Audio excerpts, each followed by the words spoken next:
사람이거든요. 정치하기 전부터 뻔뻔했었지 않습니까? 뻔뻔하고 사악하고 흉악하고 음흉하고. 아무 그렇죠. 명분이 없기 전 때문에. 그래서 영스트라다무스가 옆에서 갑자기 나온다고 얘기하니까 제가 말하기가 좀 애매하긴 한데 저는 일관되게 못 나올 거라고 얘기를 했는데 일단 기본적으로 한덕수가 나올 수 있는 가장 큰 근거 중에 하나는 소위 당권 분점 체제가 전제가 돼야 됩니다. 그러니까 적어도 국민의힘에 있는 핵심적인 친윤 의원들이 한덕수란 사람을 내세워서 자기들이 한덕수를 제외하고 당권을 장악할 수 있는 구조가 만들어져야 되는데 저는 시간이 지나면 지날수록 그런 구조가 만들어지지 않는 상황일 것 같아요. 그래서 아까 말씀하셨듯이 5월 3일 날 국민의힘 대선 후보가 나오게 되면 모든 당무 우선권을 대선 후보가 갖게 되는 상황이기 때문에 전권을 휘두르는 상황이다. 전권을 휘두르는 상황에서 한덕수라고 하는 인물이 무소속으로 단일화를 해서 본인이 될 수 있을 거라고 생각하지 않는다면 그 상처를 어떤 자기가 받지 않기 위해서 아예 출마를 하지 않을 가능성이 있지 않을까 저는 생각이 들어서 영스트라다무스 앞에서 감히 제가 한덕수는 출마하지 못할 거다라고 하는 말씀. 김정 원장님 일단 자기가 좀 살아보려고 그러는 것 아니겠어요? 그러니까 맨 처음에는 생존을 모색하려고 이게 2월 달부터 이 얘기가 나온 거니까 뭐 최근에 나온 게 아니라 2월 달에는 왜냐하면 3월 달쯤에 윤석열이 파면될 거다. 파면되면 어떤 형태로든지 파면당한 정당에 있는 그 정치 세력들하고 이 정치 세력이 특정 후보들을 가지고 아까 말씀드렸던 분점 체제인 겁니다. 내부에 남아있는 사람들은 당권을 장악하고 한덕수는 후보로 나오는 과정을 통해서 말씀하신 한덕수가 내란 과정에 깊숙이 개입했기 때문에 수사를 받고 거기에 따른 실형으로 가지 않게 하기 위한 하나의 작전이라고 그때부터 생각을 했던 것 같긴 합니다만 상황이 지금 매우 많이 변한 상황입니다. 그 최강욱 전 의원 얘기에 들어오면 옛날 뭐 비사 같은 건데 한덕수 권한대행이 과거에 이회창 지지 모임에 나가려고 그랬다가 갑자기 그 당일날 부인이 어디서 점괘를 받는데 아니다 DJ가 된다고 하더라. 그럼 거기 안 갔다는 거예요. 이런 사실들을 보면 객관적인 상황은 우리 김영남 의원님 말씀처럼 객관적인 상황은 출마를 해서 얻을 게 아무것도 없어요.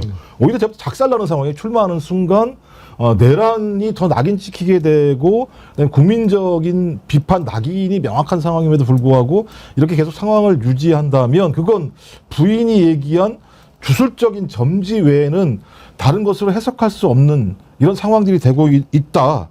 그리고 세력도 없고 조직도 없고 자금도 제가 볼 때는 쉽지 않은 상황이고 거기다가 지지율도 전혀 어떤 모습을 보이지 않는 상황인데 본인이 계속 나오겠다고 얘기하고 있는 것 자체는 저는 그 전에 이 얘기를 했던 사람들의 세력군이 아직까지 마지막 작업을 하고 있습니다만 한덕수가 최종적인 결행을 할 수 없는 이런 상황으로 지금 가고 있는 게 아닌가 생각이 들어요. 가 되는 상황인 가능성이 높은데 지금 검찰이 하고 있는 게 도이치모터스 재수사뿐만 아니라 이 공천 문제와 관련해서 좀 확장이 되고 있는 상황이고요. 예. 공천 개입, 그 윤건희의 공천 개입 문제, 그 다음에 건진법사에 대한 수사 이 내용들을 보게 되면 전방위적으로 윤건희를 지금 압박하는 형태. 그러니까 검찰이 여러 가지 자기들이 지금까지 안 해왔던 수사의 내용들을 흘림으로써 윤건희를 압박하는데 그럼 검찰이 왜 압박을 할까? 근데 뭐 전형적으로 따지고 보면 검찰의 생존 전략이라고 얘기할 수도 있을 수 있겠습니다만 또 다른 면으로 보면 검찰이 지금 국민의힘 경선에 개입하고 있는가라고 하는 의구심도 갖게 되는 측면이 꽤 있는 겁니다. 왜냐하면 국민의힘 경선 과정에서 가장 중요한 행위 요인 중에 하나가 윤건희일 가능성이 꽤 높았었거든요.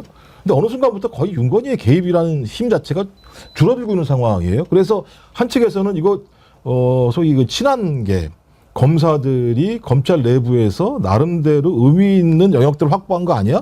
그러면서 한동훈에게 좀 더 유리한 상황을 만들려고 하는 거 아니야?